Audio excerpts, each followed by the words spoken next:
الحمد لله رب العالمين والصلاة والسلام على سيد الرسل وخاتم النبيين وعلى آله وأصحابه أجمعين. أما بعد فأعوذ بالله من الشيطان الرجيم. بسم الله الرحمن الرحيم. رب اشرح لي صدري ويسر لي أمري واحلل عقدة من لساني يفقه قولي. Brothers and sisters in Islam, Assalamu alaikum wa rahmatullahi wa barakatuh. What Brother Fahad mentioned is 100% on point. Whenever Ramadan comes, we begin Ramadan and our motivation and our passion is generally sky high. And as the days go by, it starts to drop. So here we need to look at a few things. Number one, what is the best way we can make the most out of Ramadan? And to answer that question, we need to ask another question. What is the purpose of Ramadan? Why did Allah subhanahu wa ta'ala even give us a month called Ramadan? To answer that question, I want to refer to an ayah in the Quran where Allah subhanahu wa ta'ala, He says, وَرَبُّكَ يَخْلُقُ مَا يَشَاءُ وَيَخْتَارُ مَا كَانَ لَهُمُ الْخِيَارَةُ. Allah subhanahu wa ta'ala, and your Lord, يَخْلُقُ مَا يَشَاءُ, that He creates whatever He wants. وَيَخْتَارُ, and He chooses, He prioritizes, He gives importance to whatever He wants. إن عدة الشهور عند الله 12 شهرا في كتاب الله يوم خلق السماوات والأرض منها 4 حرم ذلك الدين القيم. In another ayah, Allah subhanahu wa ta'ala says that in His reckoning, according to Him, that there are 12 months. يوم خلق السماوات والأرض منها 4 حرم. And when He created the heavens and the earth, 4 of them were declared to be sanctified. They were sacred. And we know these 4 months of Muharram, Dhul-Qa'dah, Dhul-Hijjah and Rajab. These are the Ashhur al-Hurum, the sacred ones. And apart from this, then we have Ramadan. So this also has a significance. There are different prophets. Each prophet has a different status, a different level. There are books Allah subhanahu wa ta'ala has sent to mankind. There is a difference between the Quran and the rest, even though they are all from Allah subhanahu wa ta'ala. So from this we get a very clear message, that it is from the sunnah of Allah subhanahu wa ta'ala that He prefers certain things over others. He prefers certain things over others.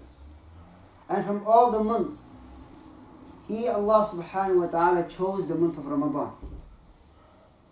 And linguistically, the scholars have discussed what does Ramadan mean from Ramadan, which means to burn, to scorch. Some ulama said that when this month first came, in that season it was summer. It was quite hot. So the Arabs called it Ramadan. Imam Qurtubi, etc., they said that this is in reference to that this is the month in which our sins are burnt away.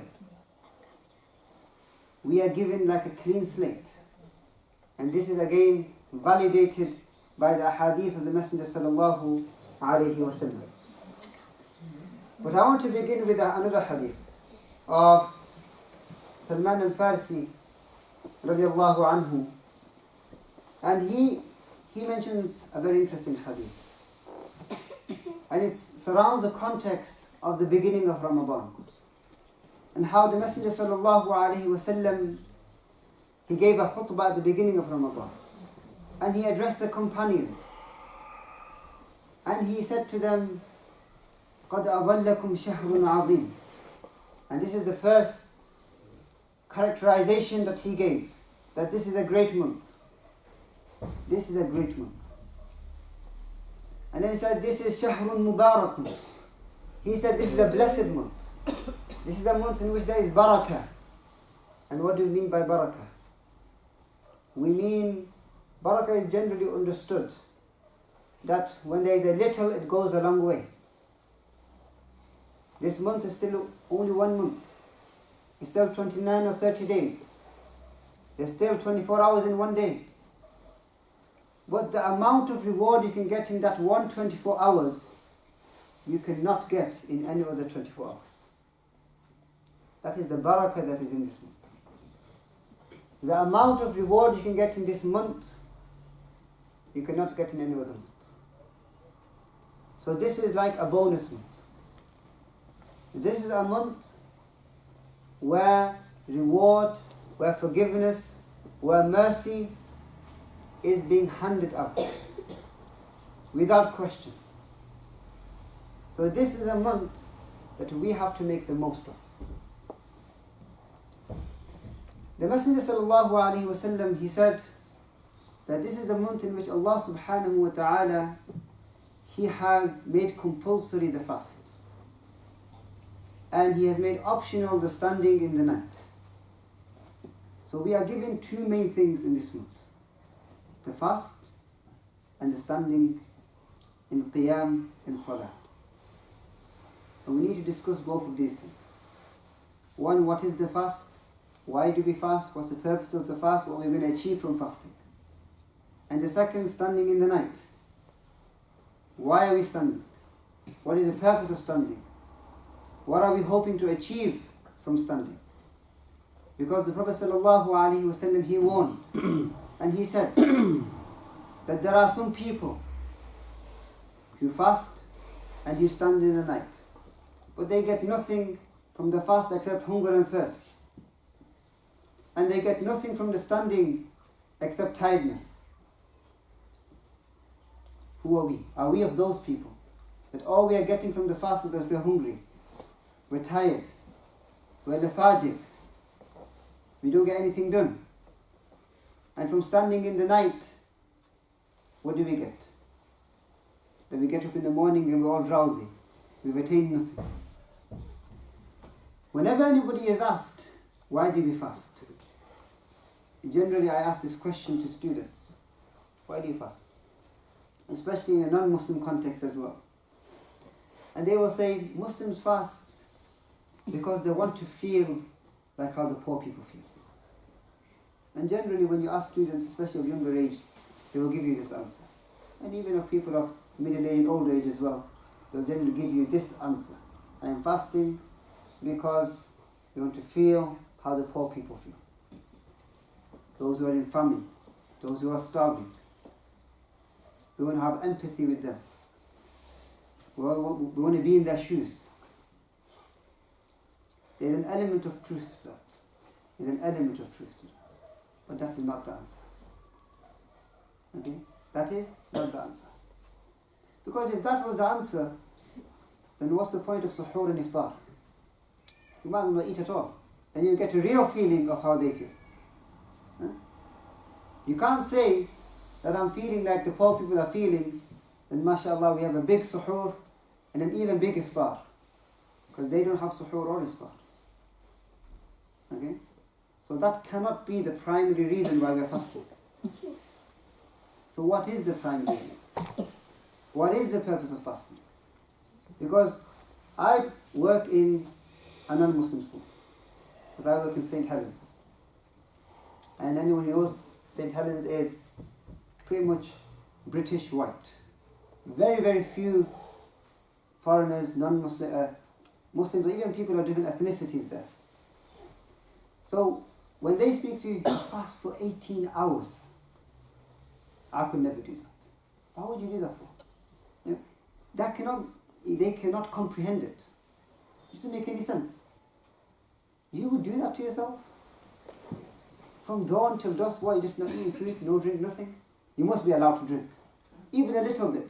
No. And they're quite shocked. Not even a drink. They cannot comprehend it. Yet you ask any young Muslim and he'll find it absolutely normal. Yeah, of course we fast. From dawn till dusk. It's easy. Our young guys, mashallah, they'll fast the whole day and they'll even play 4 hours of football as well and it's still okay. But this is something they cannot comprehend. But they find it extremely strange at what we put ourselves through. And now the important thing is, how do we articulate what we are doing? In fact, most Muslims don't even understand why they do it. They do it. In fact, more Muslims will fast than probably they even pray salah. They hold on to this fast. This is something that the Ummah communally has actually holding on to. Much stronger than we are holding on to the salah. This is evident. This is evident. Because every single person sitting here knows. They know people who generally they don't unfortunately pray 5 times a day. But very few people will know people who don't fast at all. So the fast is something that we have held on to with both hands. One aspect that's missing from that is the why. And most people are still unable to answer. Why are we fasting? The answer to this, the hikmah behind it, the wisdom is given to us in the Quran. And for this we have to be grateful. Because there are certain acts of ibadat and certain acts of worship and certain commandments which Allah subhanahu wa ta'ala has given us, but He does not share with us the wisdom. He does not share with us the hikmah. He doesn't say, do this because of this. He doesn't. And this is again, the wisdom is not giving us the wisdom. Understand this point? There is wisdom in not giving us and informing us what the wisdom is. Because the real wisdom behind everything that we do is obedience of Allah. The person who is wise, is the one who obeys Allah subhanahu wa ta'ala without question. Without question. He is a person who is wise. Because he knows who Allah is. Allah is Ar-Rahman. Allah is Ar-Rahman. He is the most merciful. So will the most merciful one ever ask you to do something that is detrimental to you? Will the one who is the most wise ask you to do something that is not beneficial for you? No. So for us, whether Allah gives us the reason or He does not give us the reason, He asking us is sufficient. It is enough. And we, obeying that command without question, our status rises in the sight of Allah subhanahu wa ta'ala. And that's who the companions were. When Allah subhanahu wa ta'ala ordered them to do anything, there was no question. When the Messenger sallallahu alayhi wa sallam ordered them towards any khair, there was no question. Allah subhanahu wa ta'ala, He says in the Quran, this ayah you have heard many a time. For of course this is a reminder.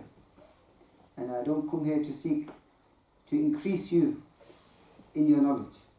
I come here simply to remind myself and yourselves. Allah subhanahu wa ta'ala, He says, يا أيها الذين آمنوا كتب عليكم الصيام كما كتب على الذين من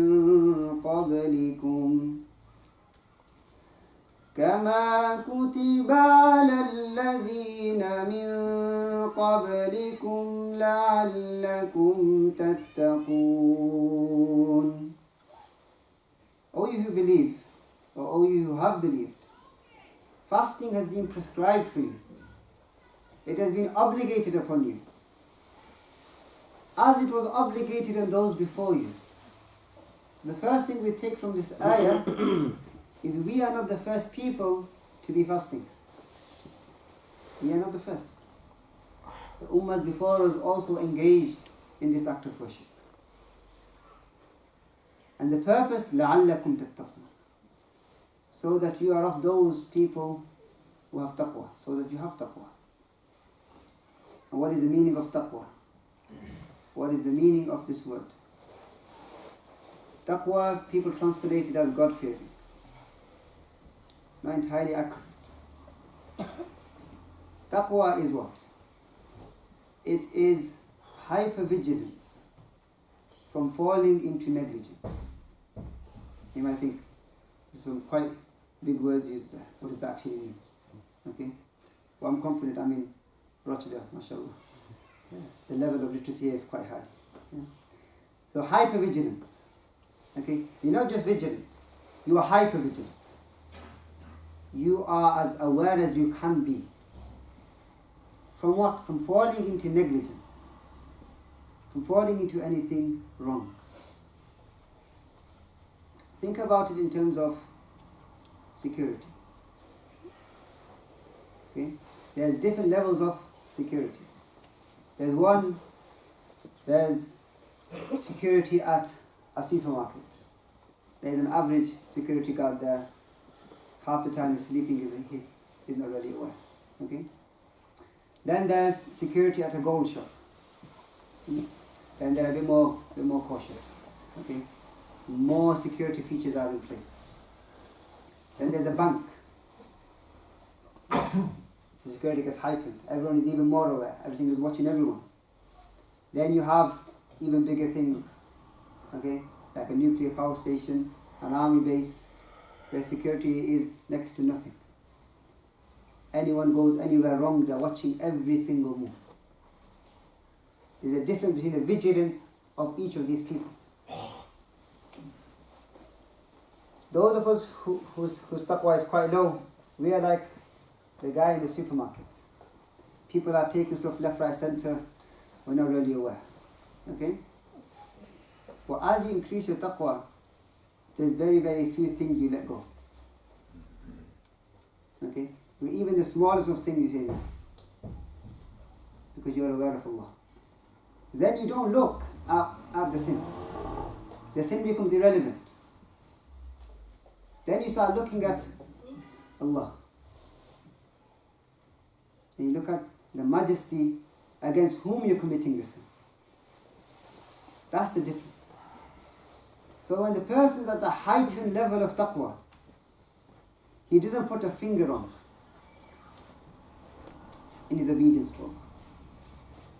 That is what fasting is trying to inculcate in us. That we become so vigilant, so aware, that we will not put one step wrong. Not even a glance will be wrong. That's what we're striving for. So then the question comes, what is the link between you not eating and drinking and you attaining this level of awareness that you won't even put one finger in the wrong place? What is the link?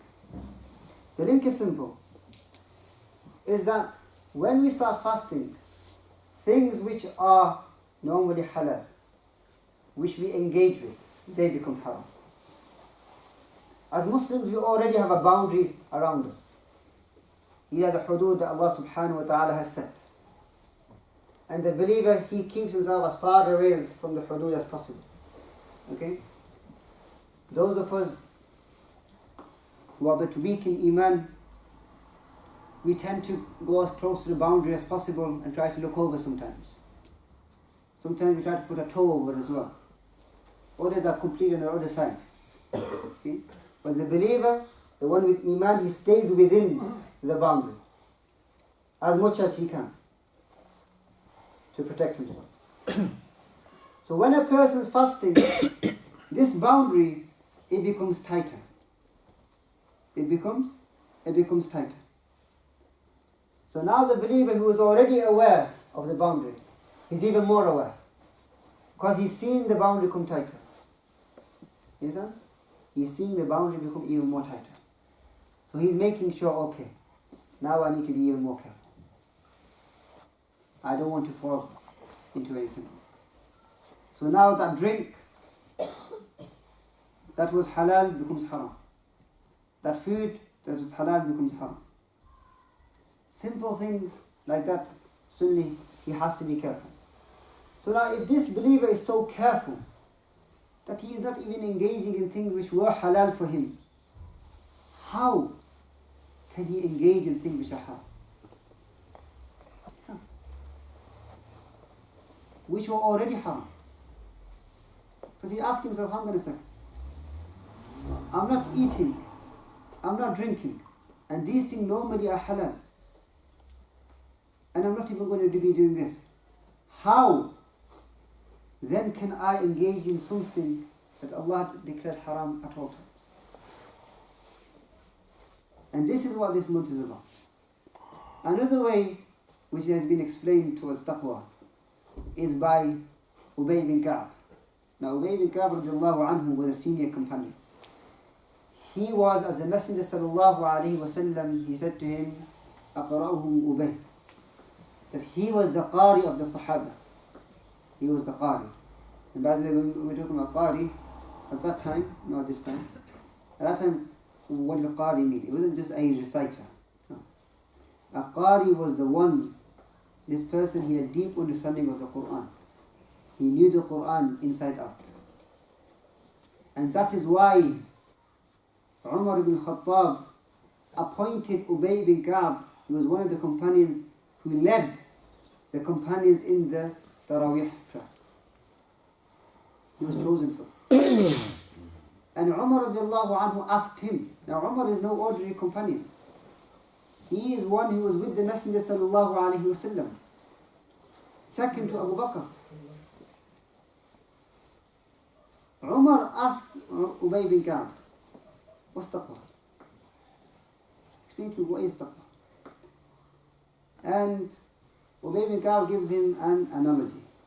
And he says, Ya Amir al-Mu'mineen, O leader of the faithful, of the believers, have you ever traversed down a very narrow path that has thorns on both sides? He said, yeah. He said, how did you go down that path? He said, well, I gathered all my clothes together and I walked down as slowly and as carefully as I could. And Ubay bin Ka'b said, that is taqwa. That is taqwa. That cautiousness that we have, that we're careful. We're always questioning ourselves. Should I put my foot here or should I put my foot there? Should I move my arm this way or that way? I don't want to get my clothes stuck on any thorns. Thorns meaning sins. I don't want to put my foot in a hole meaning sins. I don't want to fall. I don't want to injure myself. I don't want to bruise myself. These injuries and bruises are not to our physical bodies but to our iman. And that's what you are trying to preserve. Now taqwa does not mean that you will not get injured. Taqwa doesn't mean that you won't fall. You will. But when you fall, what do? Do you lie on the road? Well, I've fallen down now. There's no point getting up. Huh? Have you ever seen a person who's running and he falls? What does he do? He tries to get up, make sure nobody was watching. Yeah? I meant to do that. Yeah? Obviously didn't mean to do. What does he do? He gets up as soon as possible, shakes himself down, carries on going. That is the believer. He makes a mistake, recognizes the mistake, makes sober, continues going. Not make a mistake. Well, I made the mistake, I might as well carry on making the mistake. And fall into further sin and further sin. Because the test, as we all know, has never ever been to never commit a sin. To never commit, that's not the test. In fact, the Prophet ﷺ said that if we did not sin, if Bani Adam did not sin, Allah subhanahu wa ta'ala would remove us, would remove our whole creation and replace us with the people who did sin and who did ask for repentance. Because that's what it's about. Making mistakes, but asking for forgiveness. Returning back to Allah subhanahu wa ta'ala. Anyone who drives, when you're on the motorway, and you might slowly, if you lose control a little bit, and the car swerves, what do? Do you keep on swerving? Huh? Do you go off into the different lanes and end up hitting into another car? You swerve, what do? You correct the wheel as soon as you can, in a heartbeat. You don't wait to see what the repercussions are going to be, what the consequences are going to be, how many people are going to get injured. No. You don't want to get people injured. You want to save yourself and you save other people. And that's the same thing with sin. You fall amiss, you swerve, you made a mistake, but you get back in control. Because at the end of the day, no one can make tawbah for you. No one can reform you except yourself, with the guidance of Allah subhanahu wa ta'ala. So this is that month. This is the month of maghfirah. It is the month of mercy. And that is why, as Brother Fahad mentioned at the beginning, and he referred to the hadith of the Messenger sallallahu alayhi wa sallam, that is also a very interesting hadith. The quite lengthy hadith. And it refers to how the Messenger sallallahu alayhi wa sallam, one day he climbed the minbar. And he would climb the minbar as every other day. But this day, when he was climbing the minbar, he said, Ameen. Then he climbed another step, he said, Ameen. He climbed another step and he said, Ameen. Then he got up, he did his khutbah, then he came down. And the companions, because this was something new, the companions said, Messenger of Allah, you need to explain to us what's going on. The Prophet said, what's happening? He said, we've seen from you today something we've never seen before. He got from the first step, he said, Ameen, second step, Ameen, third step, Ameen, what's that about? The Messenger sallallahu alayhi wa sallam, he said that each of them steps he took, Jibreel alayhi salam came to him. And Jibreel alayhi salam cursed three types of people. One of those people are those who reach the month of Ramadan. Allah has blessed them with the opportunity. But they leave that month without gaining the forgiveness of Allah. Jibreel alayhi salam cursed that person. May that person be destroyed. And the Messenger sallallahu alayhi wa sallam said, Ameen. Now, this should really make us think. The one making the dua is Jibreel. The angel that is closest to Allah. The one who's saying Ameen is that human being who is the closest to Allah. Is there any doubt about this dua being accepted? There is no doubt.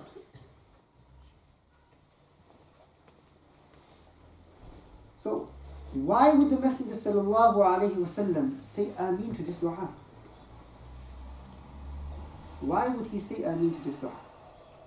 And the answer is simple and is given to us in another hadith. And in that hadith, again before this hadith or before as well, the Prophet ﷺ said that when Ramadan begins, the gates of Jannah are opened, the gates of Jahannam are closed, and the shayateen are chained. We've all heard this hadith. So what is the link between that hadith and this hadith here? The link is simple. When the Messenger sallallahu alayhi wa sallam says the gates of Jannah are opened, the gates of Jahannam are closed, the shayateen are chained, it's a statement to say that this is the month in which you have the easiest and the best opportunity to do good and stay away from evil. This is the month. You cannot get another month. So if in this month where you have the easiest opportunity to do good and the easiest opportunity to stay away from evil, and you still commit wrong, and you still cannot do good, then there's no hope for you. That is what the hadith is saying.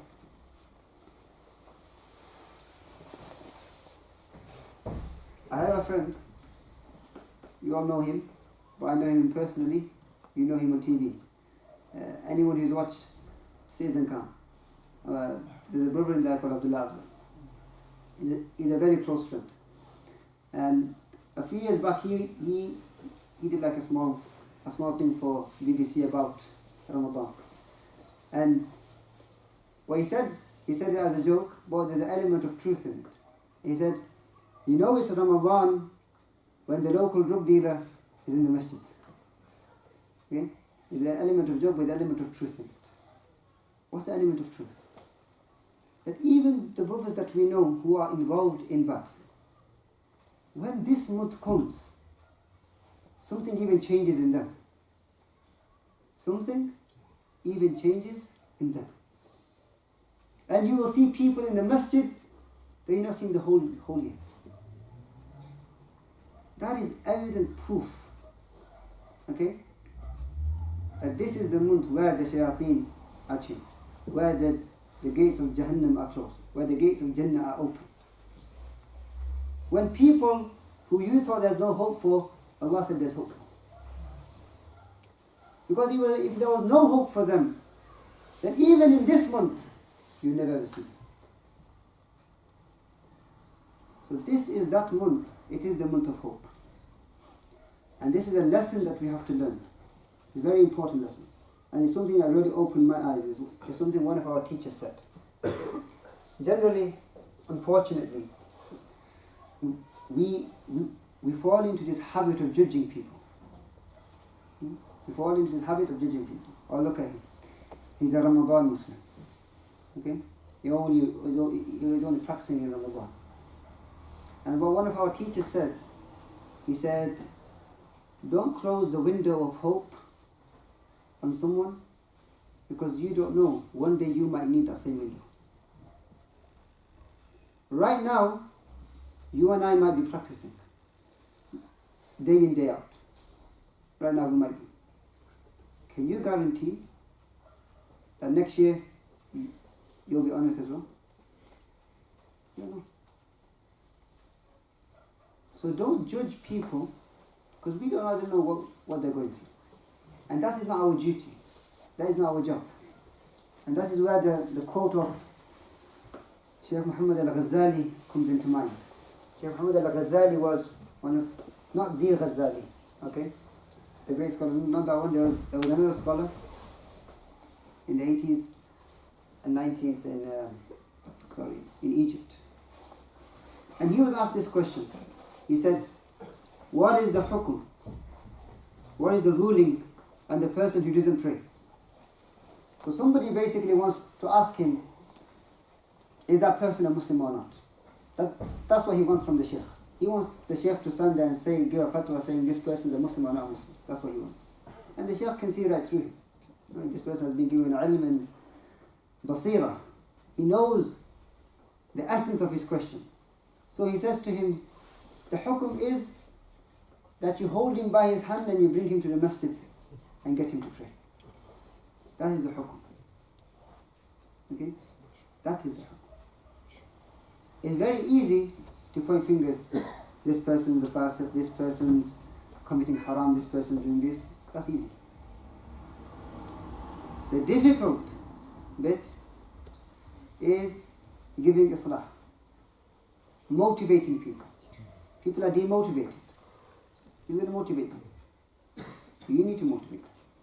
If Allah has blessed you, you need to share the blessing. How are you going to be thankful that Allah subhanahu wa ta'ala has given you tawfiq?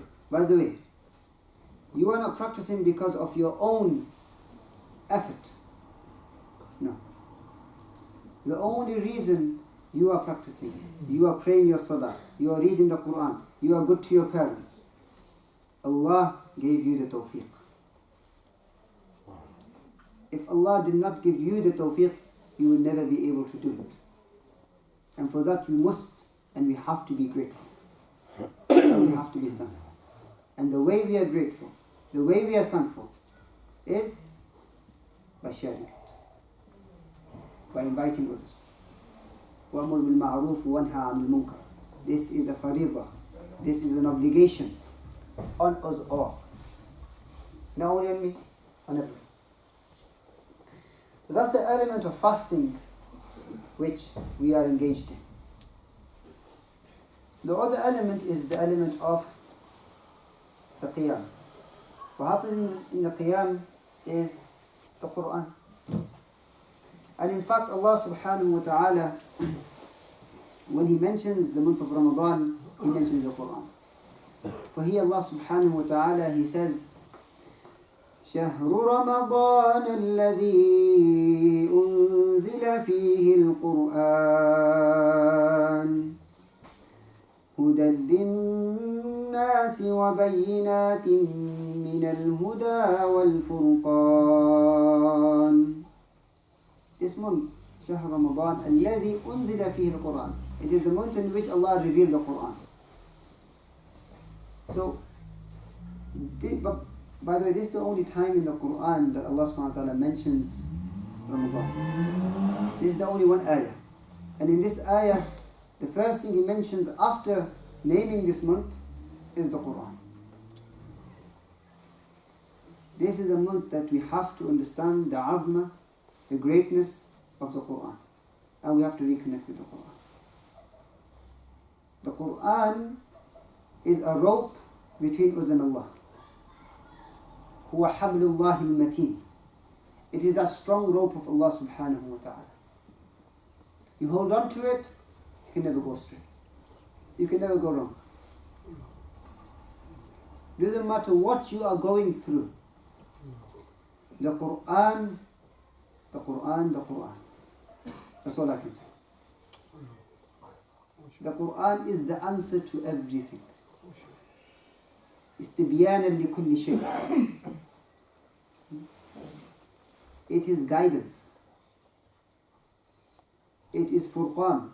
It's going to tell you what's right and what's wrong. And it is the only way to connect with Allah subhanahu wa ta'ala. When we pray in salah, the majority of the time goes in qiyam. The majority of time goes in qiyam. And what do you do in qiyam? You recite the Quran. Even in this month, because obviously, Islamically speaking, the night comes before the day. So if the night comes first, what comes first? The Quran or fasting? Quran. After Salatul Isha, the first thing we do, we don't start fasting at Isha, do we? We start Taraweeh. Taraweeh, we start the Quran. Then we come to Suhoor. And then we start our fast.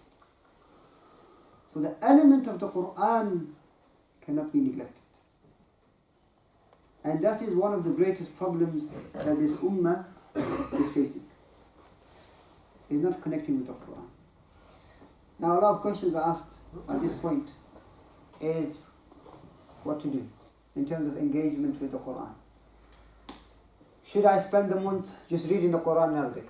I have no idea what it means, but should I just spend the whole month just reciting it? There's barakah in that, there's reward in there. Should that be my goal? Some say, should I just spend the month understanding the Quran? Should I spend the month contemplating on the Quran? Okay? The fact is this. There needs to be a bit of everything. Yes, you need to be reciting the Quran in Arabic. Okay? But that is something that is rewarded. Everybody knows the hadith of the Messenger sallallahu alaihi wasallam. For every letter you are getting 10 reward. Everyone knows that. And in Ramadan is multiplied by how many every time Allah subhanahu wa ta'ala wants. But the purpose of the Quran is guidance. And you can't get guidance if you don't understand it. Guidance is do this, don't do this. Guidance is to get closer to Allah, do this. To get to Jannah, do this. To stay away from Jahannam, to save yourself from Jahannam, don't do this. That's guidance. And you're not going to know that until you understand what Allah subhanahu wa ta'ala is saying. And the only way you're going to understand it is if you read it in a language that you understand. So that element is extremely important. So, reading the Quran in Arabic, definitely. But reading in English, even more so. Or in a language which you find most comfortable. that you will understand what Allah subhanahu wa ta'ala wants from me. That's the haqq of the Quran. The first right of the Quran is that you believe in it. We all believe in it. It's the kalam of Allah. Second right, you read it. Read it in Arabic and English, or in a language that's pertinent to you. Third, to understand it. Okay? Fourth, once you've understood it, to act upon it, to put it into practice. Because what we don't want is you have knowledge that you don't act upon, and then that knowledge, it becomes proof against you on Yawm al-Qiyamah. That the ilm becomes proof against you. Allah says, you don't have an excuse anymore. There's one person who comes to Yawm al-Qiyamah and says, I didn't even know. I had no idea. But there's another person who comes, I knew, but I didn't do it. See? Then you don't have any excuses. So once you understood what Allah subhanahu wa ta'ala wants, you put that into practice. Once you put it into practice, then you invite others to it. This is the way of the believers. This was the way of the companions. When they came to the Messenger sallallahu alaihi wasallam, and Allah subhanahu wa ta'ala blessed them with iman, the first thing was what?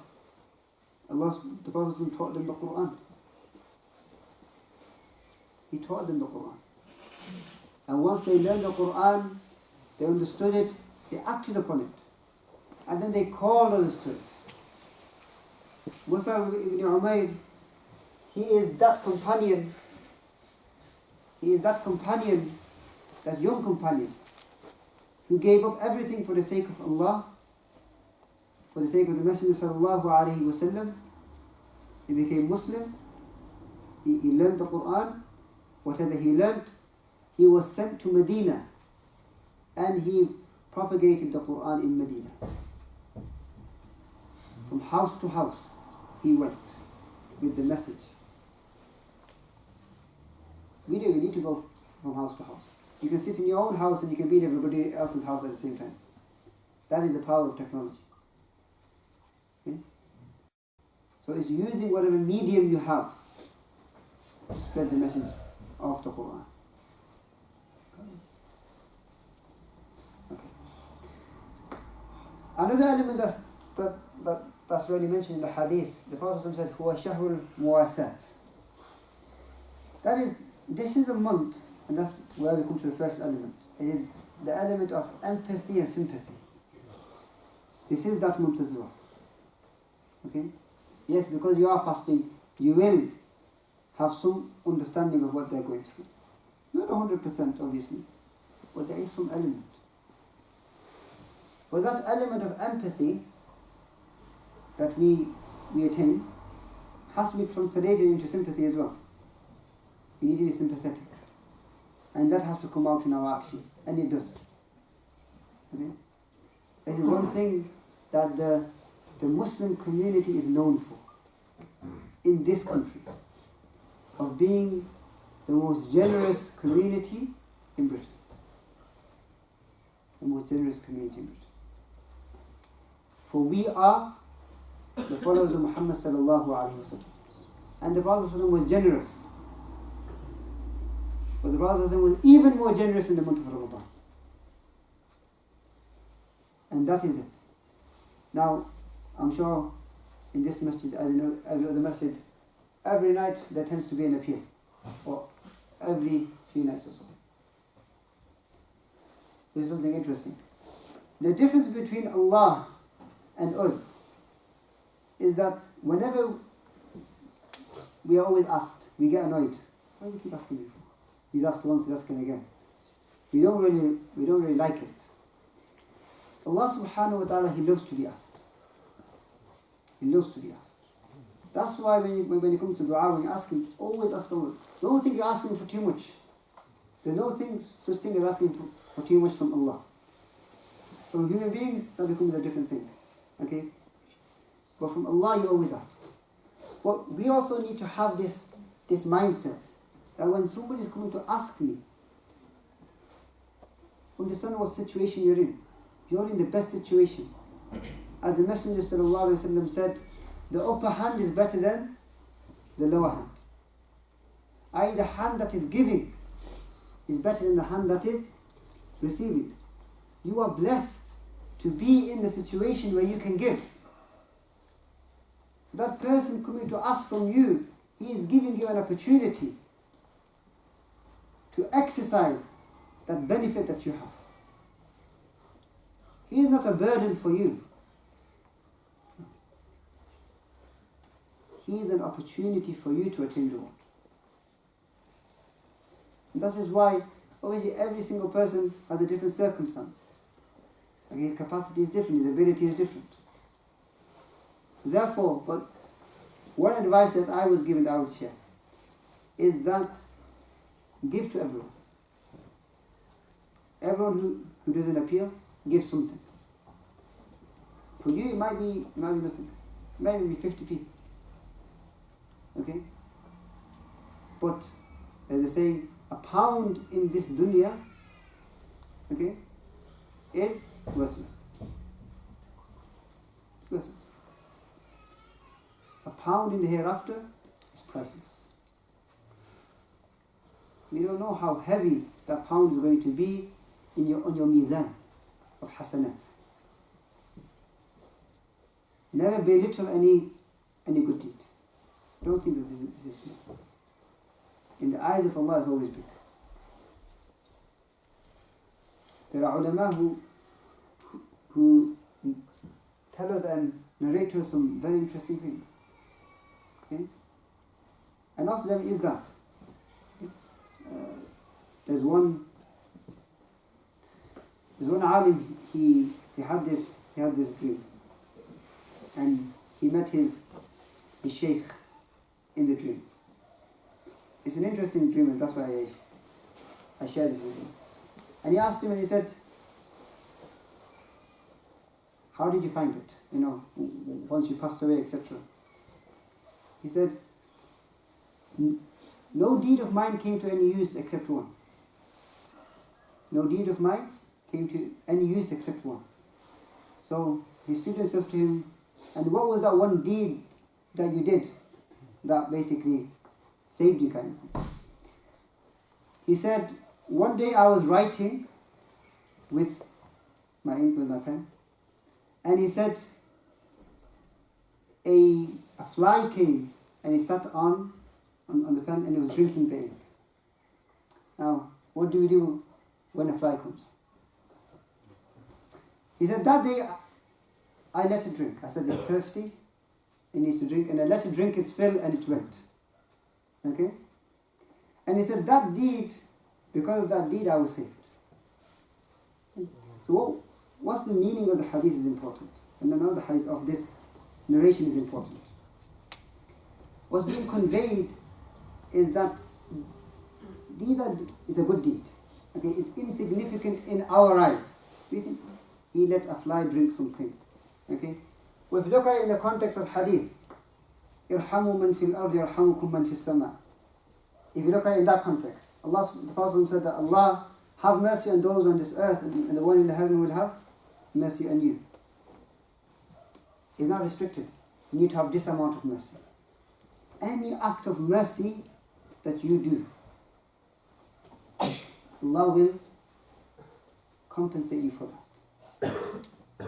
You will have your reward for that on Yawm al-Qiyamah. So, when you're giving, when you're helping,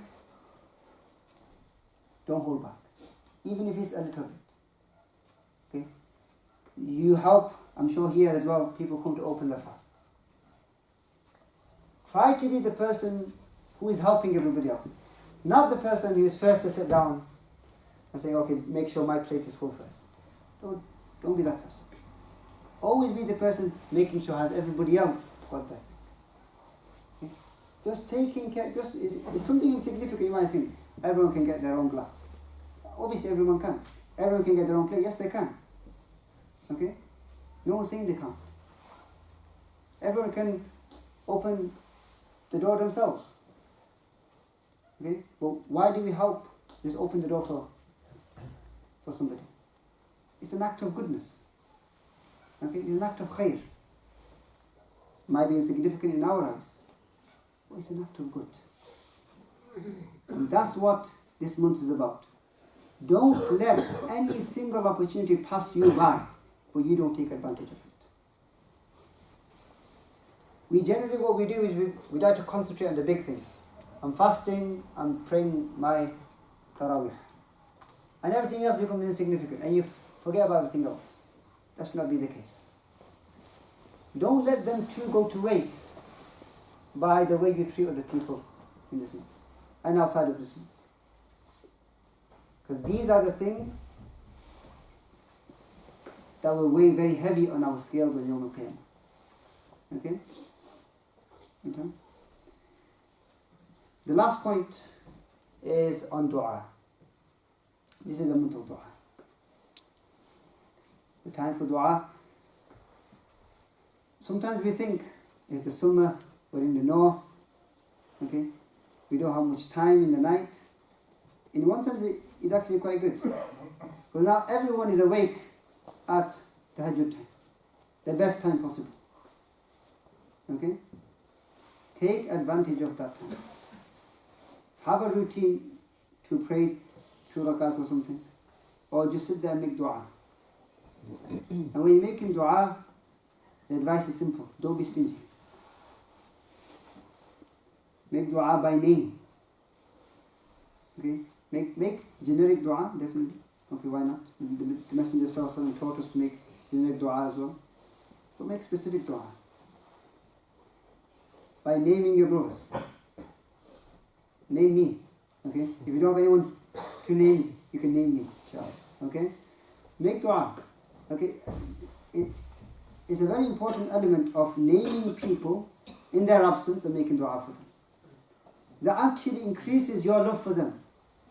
Allah will increase your love for each other.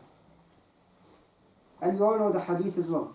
When you make a dua for your brother, there's an angel who is there and he's saying the same for you.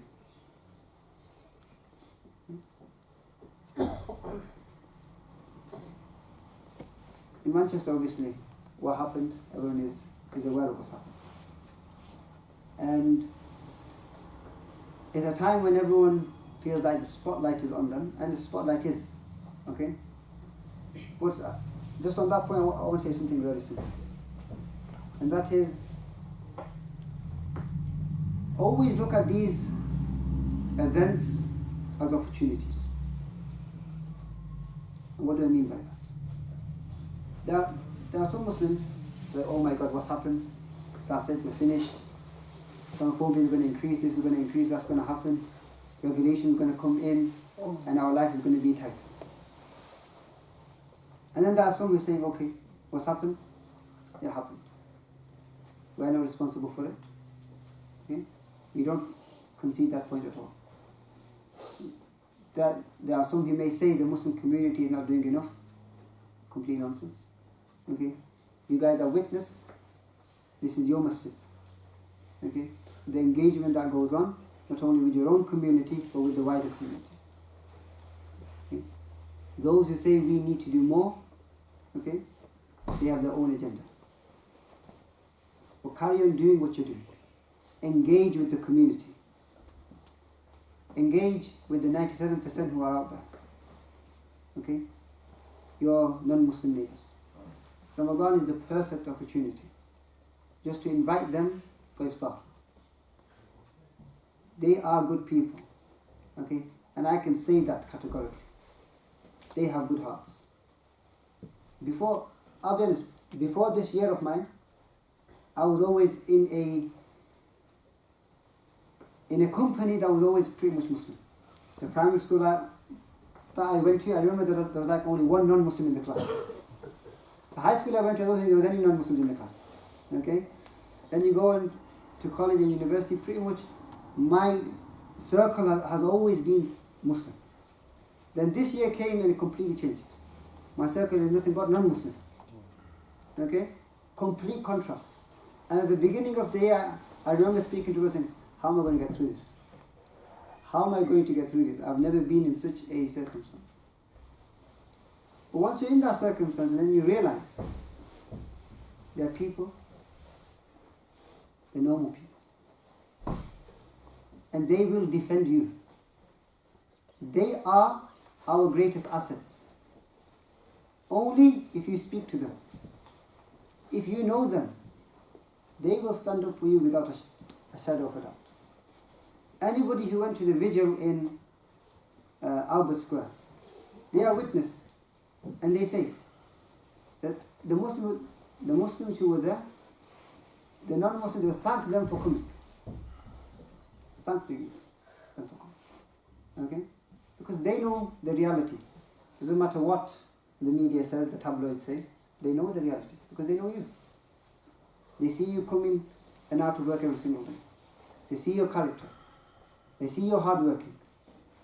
Okay? And that is why as Muslims, it is incumbent on us that we always check ourselves and our character.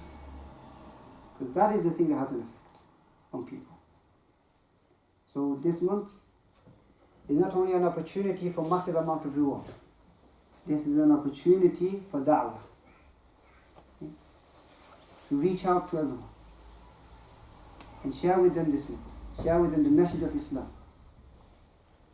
And we ask that Allah subhanahu wa ta'ala, in His infinite mercy and His infinite wisdom, that He grants us the tawfiq, the hidayah, the guidance to make the most of this month. That we reconnect with the Quran, we understand what Allah subhanahu wa ta'ala wants from us, that we fast, and what we attain from fasting is taqwa, and we ask that Allah subhanahu wa ta'ala, He puts in the hearts of the people mercy towards us. And He puts in our hearts mercy towards them. And He guides them to Islam, to peace, and to humanity. أقول قولي هذا أستغفر الله لي ولكم ولسائر المسلمين والمسلمات. جزاكم الله خيرا for giving me this opportunity.